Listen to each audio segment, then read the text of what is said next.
नमस्कार, मी शुभम. तुम्ही बघताय स्पॉटलाइट मीडिया हाऊस. खरं तर संपूर्ण महाराष्ट्रामध्ये सध्या राजकीय वादळाला सुरुवात झाली आणि अशातच आता आपण खेडमध्ये आहोत. एकंदरीत जर बघायला गेलं तर गेल्या काही दिवसांपासून स्थानिक स्वराज्य निवडणुकांचं जे बिगुल वाजलं होतं त्याच्या प्रचाराचा आता अंतिम टप्पा पार पडतोय. आणि याच प्रचार दरम्यान आपल्यासोबत वेळात वेळ काढून प्रभाग क्रमांक 5 मधील एक यंग उमेदवार, एक तरुण उमेदवार यश खेडेकर आपल्यासोबत आहेत. यश, टाईम दिल्याबद्दल तुमचं मनपूर्वक आभार.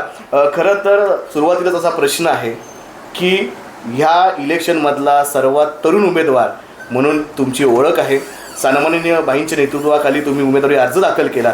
तिथपासूनचा जो प्रवास आणि आता जो प्रचाराचा जो अंतिम टप्पा आहे तिथपर्यंतचा जो प्रवास, काय फरक होता आणि कशा प्रकारे अनुभव होता? निश्चितच सुरुवातीला मी शिवसेनेत युवासेनेत कामच करत होतो आणि त्याच्या माध्यमातूनच लोकांपर्यंत पोचत होतो.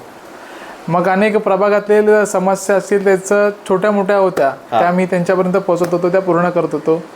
त्याच्यानंतर इलेक्शन सुरू झालं. इलेक्शन सुरू झाल्याच्या नंतर थोडी इच्छुक उमेदवारांची नावं जाहीर व्हायला लागलीत. त्याच्यानंतर मीही इच्छुक होतो प्रभागामधून. परंतु 24 वर्षाच्या मुलावरती विश्वास ठेवतील हे मला माहीत नव्हतं. मी आपलं पक्षाचं काम करत होतो. माझ्या मनामध्ये शिवसेना, सन्माननीय रामदासभाई कदम आणि सन्माननीय योगेशदादा कदम हे माझ्या मनामध्ये कायम आहेत आणि त्यांच्याच माध्यमातून मी कामं करत होतो. परंतु इलेक्शन जाहीर झाल्याच्या नंतर मी इच्छुक म्हणून सांगितलं. खरंच हे फक्त शिवसेनाच करू शकते, कारण एका 24 वर्षाच्या मुलाला उमेदवारी देणं आणि प्रभागातल्या लोकांची सेवा करण्यासाठी पाठवणं हे फक्त शिवसेना करू शकते आणि सन्माननीय रामदासभाई करू शकतात आणि योगेशदादा करू शकतात. नक्कीच मी त्यांचे पहिल्या सर्वप्रथम आभार मानतो, कारण त्यांनी जो माझ्यावरती विश्वास दाखवलाय तो निश्चितच मी स्वार्थ करेन. जसं तू म्हटलंस की तुला जसे इच्छुक उमेदवारांची जेव्हा यादी डिक्लेअर व्हायला लागली तर तुझं पण तू नाव दिलंस, पण त्याच्या अगोदर तू तुझ्या प्रभागामध्ये ऍक्टिव्ह देखील होता असं तू म्हटलं. खरं तर आता हा निवडणुकीचा अंतिम टप्पा आहे. जसा तू इंस्टाग्राम असेल, युट्यूबर्स असेल, जसा तू तरुणाईमध्ये तुझी जी क्रेज आहे तीच क्रेज आता जी सामान्य लोक आहेत त्यांच्यापर्यंत पोहोचवताना कशा प्रकारचा अनुभव, कशा प्रकारे अनुभव खूपच चांगले येत आहेत, कारण लोकांचा एवढा चांगला प्रतिसाद मला मिळतोय आणि लोकांचे भरभरून आशीर्वाद मिळत आहेत. आणि सध्या सोशल मीडिया स्ट्रॉंगच आहे, कारण एखादी व्हिडिओ जरी पोचली तरी पण प्रत्येक जणांच्या स्टेटसवरती आणि सगळ्यांनाच आनंद होतोय, कारण एक तरुण मुलगा समाजाचं नेतृत्व आज आपल्या प्रभागाचं नेतृत्व करण्यासाठी उतरला आहे. त्याच्यामुळे सगळ्यांचे पाठबळ माझ्या पाठीशी आहेत आणि निश्चितच मला माझ्या डोळ्यासमोर फक्त दादांच्या आणि भाईंच्या माध्यमातून विकास कामं करायचे आहेत. हेच माझं ध्येय आणि हेच ध्येय घेऊन मी पुढे चाललो आहे. नक्कीच यशजी, जसं तुम्ही म्हटलात की विकास कामं पूर्ण करणं हे तुमचं ध्येय आहे. तुमचा जन्म मुळात ह्या वॉर्डमधला, तुम्ही गेले कित्येक वर्ष या वॉर्डमध्ये कार्यरत आहात. तुम्हाला स्थानिक लेवलचं राजकारण माहीत आहे, तुम्हाला तालुकास्तरीय लेवलचं राजकारण माहीत आहे. अशातच आपल्या वॉर्डमध्ये जेव्हा तुम्ही उभे आहात तर तुम्हाला अशी कोणती कामं आतापर्यंत जी झाली नाही ती तुम्हाला तुमच्या वॉर्डमध्ये प्रामुख्याने करायची आहेत? ॲक्च्युली माझ्या इथला वॉर्ड हा सर्वसाधारण जनतेचा आहे. म्हणजे असं नाही की कोण एकदम पैसेवाले राहतात असं काय नाही, परंतु माझ्या इथल्या महिलांना रोजगार कुठेतरी मिळावा ह्याच्यासाठी मी सर्वप्रथम ताईंकडे पहिल्याच ह्याच्यातून मी मागणी केली होती आणि ताईंनी तेही मागणी माझी पूर्ण केली की निवडणूक झाल्याच्या नंतर पहिल्याच 2 आठवड्यांमध्ये आपण महिलांसाठी रोजगार द्यायचा आपण त्यांना सांगितलेला आहे. तोही विचार आपल्या मनामध्ये आणि तो पूर्ण करणार मी 100%. त्याच्यानंतर माझ्या इथल्या रोडला लोक रात्रीची जेवल्यानंतर चालायला जातात, त्यासाठी लाईट्स असतील, थोडं लाईट्स कमी आहेत, त्याचा एक प्रोजेक्ट आपण नवीन आणला आहे. त्याच्यानंतर आपल्या इथे गरम पाण्याचं कुंड आहे आणि ते एक खूप प्राचीन काळापासूनच आहे, त्या इथून गरम पाणी येतं, तेही सुशोभीकरण करायचं, त्याचाही आपल्या एक डोक्यामध्ये विचार आहे.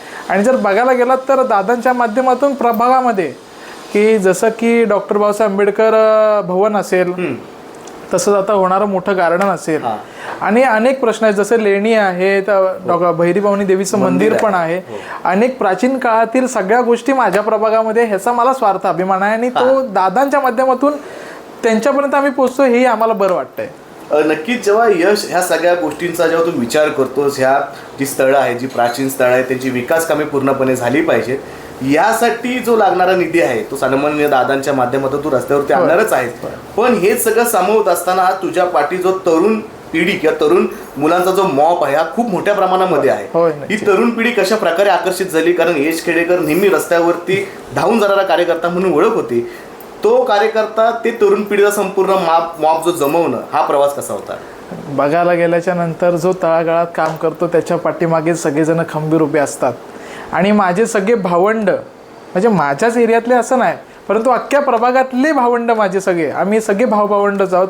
माझा जन्मच इथला आहे आणि माझी नाळ ही मातीशी जोडलेली आहे. आणि मी सगळ्यांसोबत असतो हसत खेळत, कारण माझं असं आहे की म्हणजे माझंच नाही, माझं घराणंच असं आहे की प्रत्येकाच्या सुखात असेल, दुःखात असेल आणि प्रत्येक क्षेत्रात असेल की आम्ही तिथपर्यंत पोचतो. आणि त्याच्यामुळे जोडलेली ही नाळ आहे ती मला वाटते कदापि ती थांबणार नाही, अजून वाढेल. आणि निश्चित तोच प्रयत्न माझा कायम पुढे न्यायचा विचार आहे आणि कधीही ह्या गोष्टीला दगा लागणार नाही याच्यावर मला माझी खात्री आहे. जसे की यश तू म्हटलास की आज जो ही जी विकास कामे असतील यासाठी जो निधी येईल तो सन्माननीय दादांच्या माध्यमातून येईल. पण जेव्हा समाजकारण असेल, राजकारण असेल, हे जेव्हा दोन्ही तुम्ही बघता तेव्हा समाजकारणाला तू किती पहिलं प्राधान्य देतो? 100% आमच्या शिवसेनेचा एक महत्त्वपूर्ण पाया आहे की 80% समाजकारण आणि 20% फक्त राजकारण. कारण आम्हाला समाजसेवा करणंच हेच आमच्या पक्षाचं ध्येय आहे आणि तेच आम्ही ध्येय कायम घेऊन चालत असतो. जर समाजकारणाच्या माध्यमातून जर विचार करायला गेलात तर माझ्या समाजाचं एक भवन ह्या खेड शहरामध्ये कुठेच नाही आहे. तर ते माझं एक मोठं ड्रीम आहे, म्हणजे माझं मोठं स्वप्न आहे की माझ्या समाजासाठी की एक समाज मंदिर म्हणून मला बांधायचं. आणि निश्चित त्याचा पाठपुरावा करून सन्माननीय योगेश दादांच्या माध्यमातून आणि भाईंच्या आशीर्वादाने 100% तो पूर्ण करायचं पहिलं माझंही स्वप्न आहे. आज समाजामध्ये तू जेव्हा कार्यरत असता तेव्हा समाजामार्फत अनेक उपक्रम आपण या वॉर्डमध्ये घेत असतात. जेव्हा निवडणुका होतील, जेव्हा तुम्ही निवडून याल, त्यानंतर जी प्रामुख्याने समाजासाठी आणि समाजातल्या मुलांसाठी अशी कोणती उपाययोजना केली पाहिजे, किंवा नोकरी संदर्भात असेल किंवा बाहेरगावी राहण्यासाठी त्यांना कॉलेजेसमध्ये काही जागा असतील, यासाठी काही नियोजन आखलं आहे का इथल्या? 100% तुम्ही जो बोलताय अत्यंत महत्त्वाचा म्हणजे विषय आहे. समाजकारणाच्यातून बघायला गेल्याच्या नंतर समाजकारणातून जर बघायला गेलात तर माझा हा प्रभाग हा मागासवर्गीय प्रभाग आहे. ठीक आहे, मागासवर्गीय म्हणजे SC कॅटेगरीमध्ये आम्ही मोडतो, त्याच्यामुळे आम्हाला भरपूर सवलती आहेत, परंतु त्या तिथपर्यंत पोचत नाही. कारण कसं होतं, आज आमची मुलं ही कुठेतरी मोलमजुरी करणार, कारण एवढं तिथपर्यंत पोचणं हे आमच्यापर्यंत नव्हतं. आज मीही सर्वसाधारण घराण्यातूनच वर आलेलो आहे. असं नाही की मी कुठल्या श्रीमंताच्या घरी माझा जन्म झालेला नाही, मी या छोट्या घरातूनच आज जन्माला आलो आणि मी सर्वसाधारणच आहे, याचा मला स्वार्थ अभिमान आहे.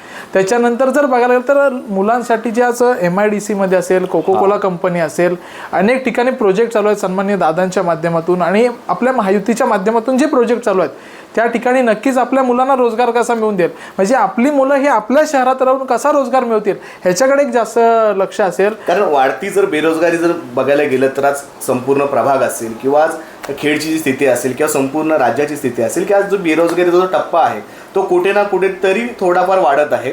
त्याच्यावरती प्रबंध करण्यासाठी आज संपूर्ण म्हणजे तुझ्या वॉर्ड असेल किंवा बाकीच्या कुठल्याही वॉर्डातली जी मुलं असतील त्यांना तू पुढे घेऊन त्यांच्या हाताला हात धरून आज सन्माननीय योगेश दादांच्या ज्या MIDCमध्ये कंपन्या ज्या आहेत त्यांच्यामध्ये तू त्यांना जॉब वगैरे देऊ शकतो. अशा तुझ्या सगळ्या उपाययोजना आहेत. पण ह्या योजना सगळ्या जेव्हा आपण करतो, त्या योजना जेव्हा सगळ्या आपण आखतो, या योजना फक्त सोशल मीडियावरती आपण अपलोड करून चालत नाही, तर त्यासाठी घरोघरी पोहोचायला लागतं. त्यासाठी विविध मार्गदर्शन शिबिर घ्यावे लागतात.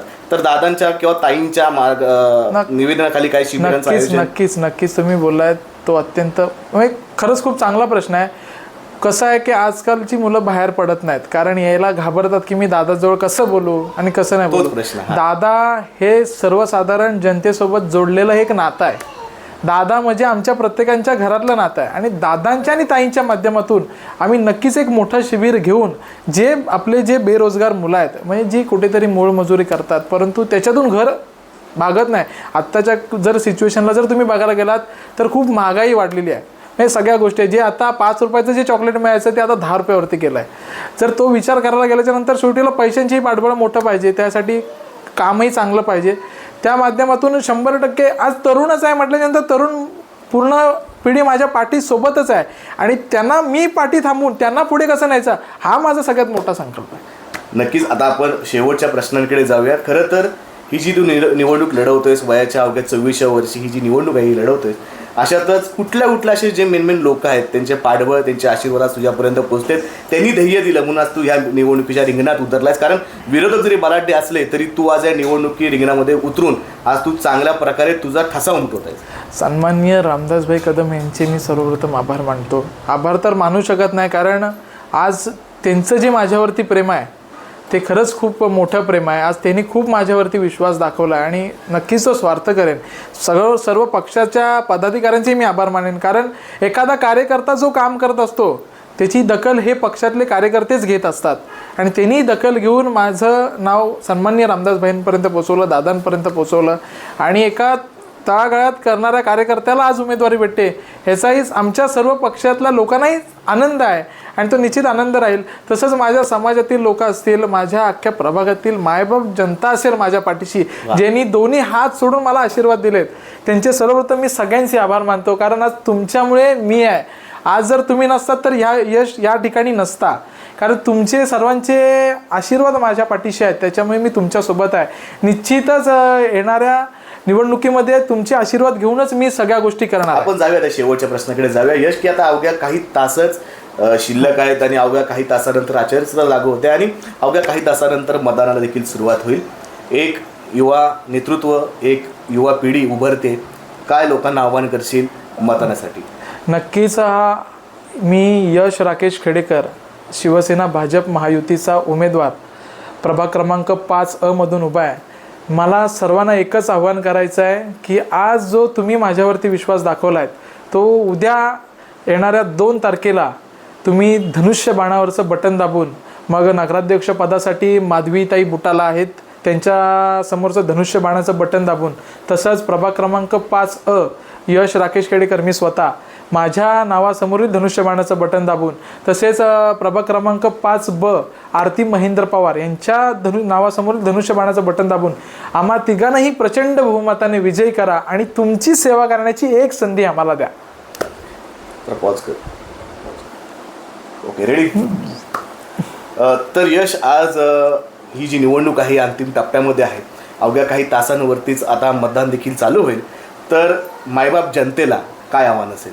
निश्चितच माझ्या सर्व मायबाप जनतेला आणि माझ्या सर्व मतदारांना मी विनंती करतो की हा लोकशाहीचा दिवस आहे येणारा उद्याचा, आणि तुम्ही सर्वजण बाहेर पडून 100% मतदान ह्या खेड शहरामध्ये कसा होईल ह्याचा तुम्ही विचार करा. आणि एक मतदान हे आपल्या खेडच्या भविष्याला, खेडच्या विकासाला आणि येणाऱ्या भवितव्य आपलं जे घडवायचं आहे आपल्या प्रभागामध्ये, त्याच्यासाठी तुम्ही सर्वांनी 100% बाहेर येऊन तुम्ही एक मत नक्कीच विकासाला द्याल अशी माझी एक तुम्हाला आशा. खूप खूप धन्यवाद यश. खरं तर येणाऱ्या काळामध्ये तुला शुभेच्छा असतील. आता अवघे काही तास शिल्लक आहेत आणि अशातच मनामध्ये एक धुकधुक असते आणि तुम्हाला देखील अनेक कामं बाकी आहेत आणि प्रभागांमध्ये पोहोचायचं आहे तुम्हाला.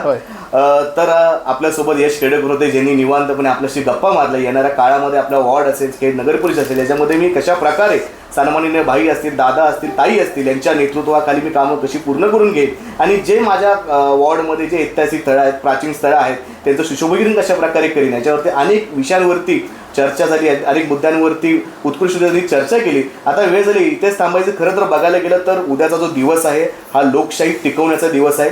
सर्वांनी बाहेर पडलं पाहिजे, सर्वांनी घराघरातल्या लोकांना सांगितलं पाहिजे की उद्याचा हा लोकशाहीचा दिवस अतिशय महत्त्वाचा मानला जातो. कारण लोकशाही टिकवायची असेल तर तुमच्या सर्वांचं मतदान करणं हे अगदी मोलाचं ठरलं जातं. कॅमेरामन संकेत, मी Shubham, spotlight media house, Khed.